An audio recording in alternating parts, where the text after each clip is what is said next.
अच्छा, is R M का एक और प्रयोग होता है। उसमें क्या करते हैं कि जो वर्ब की फॉर्म होती है ना, उसके साथ आई एन जी लगा दो और इज आर और एम का प्रयोग कर सकते हैं। जैसे अब उदाहरण देख लो पहले। अच्छा, इसमें यहाँ एक और बात है, इसको आप ये ना बोलेंगे प्रेजेंट कॉन्टिन्यूस टेंस है। अगर आप टेंस बोलेंगे तो आपके दिमाग पे ना एक पहले से ही नकारात्मक छवि बनी होती है कि टेंस पढ़ने, टेंस तो आते ही नहीं है हमें, टेंस बहुत टफ होते हैं। इसलिए अब ये बोलना ही नहीं कि टेंस है, ये बोलना है कि इसका यूज करेंगे, इज आर एम का प्रयोग करेंगे, वर्ब की फर्स्ट फॉर्म के साथ आई एन जी लगा देना साथ में। ये एक सिंपल सा रूल है। जैसे आई एम रीडिंग, अगर आप पढ़ रहे हैं तो क्या बोलेंगे, आई एम रीडिंग। और अब जैसे ये पंखा चल रहा है, ये काम कर रहा है, बाकी तो पंखे खराब हैं। अब जैसे ये पंखा खराब है, ये खड़ा है और ये पंखा काम कर रहा है, तो हमने क्या, हम बोलेंगे अगर पंखा काम कर रहा है तो बोलेंगे दिस फैन इज वर्किंग। यह पंखा काम कर रहा है, this fan is working, at present जो काम कर रहा है। ही इज ईटिंग, वह खाना खा रहा है, ही इज ईटिंग। ये चीज़ बड़ी ध्यान देने वाली है। इसमें कोई चेंज बड़ा भारी नहीं है, सिर्फ इतना सा चेंज है कि जब वर्ब की फॉर्म है, ये जो अंडरलाइन करी गई है ना, जो शब्द अंडरलाइन करे, जैसे रीड है, ये वर्ब की फॉर्म क्रिया है, ये क्रिया है, रिजल्ट दे रही है। क्या कर रहा हूं मैं, क्या कर रहा हूं, रीडिंग। और वर्क, काम कर रहा हूं, आई एन जी, वर्किंग, इस समय काम कर रहा हूं। ईट, ईट का अर्थ है खाना, लेकिन आई एन जी लग गया ईटिंग, मतलब मैं अब खाना खा रहा हूं। ही इज ईटिंग नाउ, अभी इस समय खा। आई एन जी लगते ही पता चल जाता है कि वर्तमान में कार्य हो रहा है। ये ध्यान देना।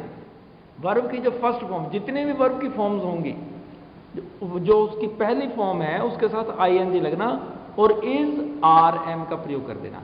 एक तो सिंपल होता है, Ram is my best friend, his father is a teacher.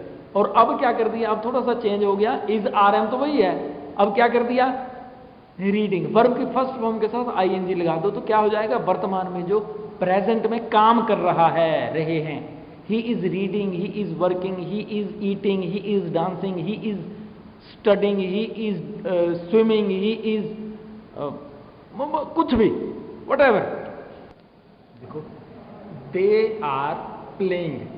अगर कुछ एक खिलाड़ी, कुछ एक लड़के इकट्ठे होकर के ग्राउंड में खेल रहे हैं तो क्या बोल सकते हैं, they are playing, at that time they are playing. ये ध्यान रखना कि उस समय ही वो ग्राउंड में है जिस समय आप बात कर रहे हैं। This boy is doing hard work. अब मान लो कोई लड़का बहुत मेहनत कर रहा है, पढ़ाई कर रहा है, तैयारी कर रहा है, तो क्या बोलेंगे, this boy is doing hard work. She is teaching English. कोई टीचिंग कर रहा है, कोई इंग्लिश पढ़ा रहा है, लेकिन उस समय, एट दैट टाइम, वो इंग्लिश पढ़ाता है या पढ़ाती है, क्या लिखेंगे, शी इज टीचिंग। ठीक वैसे ही बर्ड्स आर फ्लाइंग, पक्षी उड़ रहे हैं। चिल्ड्रन आर प्लेइंग, बच्चे खेल रहे हैं। मधु इज कुकिंग, मधु खाना बना रही है। तो सबसे पहले बात ये ध्यान में रखनी है हमने कि जो काम वर्तमान में हो रहा हो। हिंदी में अधिकतर लोग पढ़ा करते हैं, हिंदी में कई बार भारत में ग्रामर यूज़ करवाते हैं तो उसमें टेंसेस के बारे में जब बताना होता है ना, तो प्रेजेंट कॉन्टिन्यूस टेंस में रहा है, रहे है, रही है। अच्छा, ये याद करने के चक्कर में रहा है, रहे है, रही है याद रह जाता है, लेकिन जो रूल होता है ना, वर्ब की फर्स्ट फॉर्म के साथ आई एन जी लगा दो और इज आर एम का प्रयोग कर दो, वो खत्म हो जाता है, वो दिमाग में नहीं रहता। अच्छा, वो जो याद करना, हम सीखना तो इंग्लिश चाह रहे थे, लेकिन याद क्या कर लिया, हिंदी का, रहा है, रहे हैं, रही है। वो डबल चीज़ याद करनी हो गई, बच्चों को हो जाता है बोझ। बच्चे सोचते हैं ये तो बहुत टफ है, लेकिन है बहुत आसान, सिंपल सा रूल है। अच्छा, रूल बहुत आसान है, मैं एक बार रूल लिख दूंगा, बड़ा आसानी से आप समझ जाएंगे। अच्छा, रूल देखिए, बड़ा ही आसान है कि वर्ब की पहली फॉर्म के साथ आई एन जी लगा देना। जैसे राम इज रीडिंग, रीड क्या है, वर्ब है, उसके साथ आई एन जी लगा दिया। नरेंद्र मोदी इज विजिटिंग चीन, तो visiting, at present he Narendra Modi is in China, Narendra Modi is visiting China या चीन, तो उसमें क्या आ गया, विजिटिंग, क्योंकि प्रेजेंट में है। अब जैसे इंडियन क्रिकेट टीम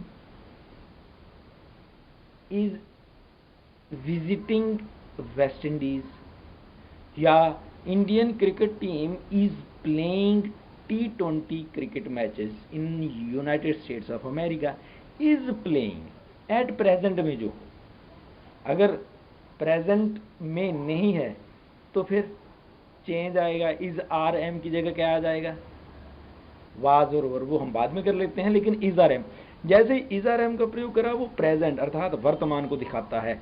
आप कोई भी, अब देखो हमने इज आर एम का प्रयोग कैसे करा, मैं फिर रिपीट कर रहा हूं कि इज आर एम का प्रयोग सिंपल कैसे करते हैं, he is a good person, he is a good person, she is a good singer.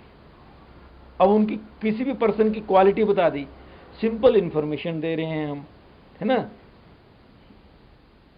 तो तब भी इज आर एम का प्रयोग हो सकता है। एम आई के साथ आता है, आर वी यू दे जो बहुवचन क्रियाएं हैं उनके साथ आता है, इज ही शी इट और एक वचन के साथ आता है। ये तो रूल चलेगा, लेकिन अब क्या हुआ, चेंज सिर्फ इतना सा करना है कि जो वर्ब की फॉर्म होगी उसके साथ आईएनजी लगेगा। वर्ब की कौन सी फॉर्म होगी, पहली फॉर्म, 3 फॉर्म में होती हैं, ये बड़ा इंपॉर्टेंट चीज़ ध्यान रखनी है। मैं ये लेकर के चल रहा हूँ कि आपको वर्ब की फॉर्म्स पता है, अमूमन पता ही होती हैं, अगर ना भी पता हो तो डेफिनेटली याद रखेंगे। क्रिया जो कर्म किया जा रहा है किसके द्वारा, नाउन या प्रोनाउन द्वारा। जैसे राम इज रीडिंग, तो राम क्या है, नाउन, क्या कर रहा है, रीड कर रहा है, आईएनजी लगा दिया, रीडिंग, अभी भी at present he is reading. और मोदी इज विजिटिंग, तो मोदी नाउन है, या कर दो ही इज विजिटिंग, ही क्या है, प्रोनाउन आ गया, विजिटिंग मतलब विजिट कर रहा है, गया हुआ, घूमने गया है, कहीं भी जा, हाँ, तो ये ध्यान देने की बात है खैर कि विजिट करना, कर रहा है, आईएनजी लग गया, विजिटिंग। इंपॉर्टेंट चीज़ है कि आईएनजी लगने के साथ ही आप एक ऐसी स्थिति में आ जाते हैं कि आपको पता चल जाता है इज आर एम का प्रयोग जैसे ही आपको आना शुरू हो गया, आपकी स्पोकन का या लिखने का दायरा बढ़ गया। पहले तो आप सिंपल लिख रहे थे इज आर एम का प्रयोग, जैसे Ram is my best friend, he is 12 years old, his father is a teacher. लेकिन अब क्या कर रहे हैं, Ram is reading in class 10th, his father is doing a great business, his mother is doing her duty. ठीक है, doing मतलब at present, वो हमारे सामने है। ये चीजें बड़ी इंपॉर्टेंट है, इसको ध्यान देना होगा। लेकिन प्रैक्टिस, विदाउट प्रैक्टिस कुछ नहीं आएगा। वर्ब की जितनी भी फॉर्म में होती हैं वो आप सामने रखें, उनके साथ आईएनजी लगाएं, इज आर एम का प्रयोग करना शुरू करें। कैसे, वो देख लेना है कि आप नाउन के साथ, नाउन या प्रोनाउन जो भी जिसके साथ प्रयोग करना चाह रहे हैं वो कौन सी सिंगुलर है या प्लूरल है, उसके साथ इज आर एम का प्रयोग कर दें। प्रैक्टिस करेंगे, आपको 2-3 दिन में बिल्कुल आसानी से पता चल जाएगा कि इंग्लिश तो बहुत आसान है। मैं फिर कह रहा हूँ, अंग्रेज़ी एक भाषा है सिर्फ, आप उसको प्रेस्टीज इशू ना बनाएं। जैसे ही आपने उसको प्रेस्टीज इशू बनाना छोड़ दिया, आपको ये भाषा बड़ी आसानी से आनी शुरू हो जाती है, अर्थात समझ आनी भी शुरू हो जाएगी और बोलना भी बड़ी आसानी से आना शुरू हो जाता है, जैसे ही आप इसको अपने प्रेस्टीज से अलग कर देंगे। लेकिन अगर आप प्रेस्टीज इशू बनाएंगे तो ये बोझ दिल पे इतना रहेगा कि आप कोशिश भी नहीं कर सकते।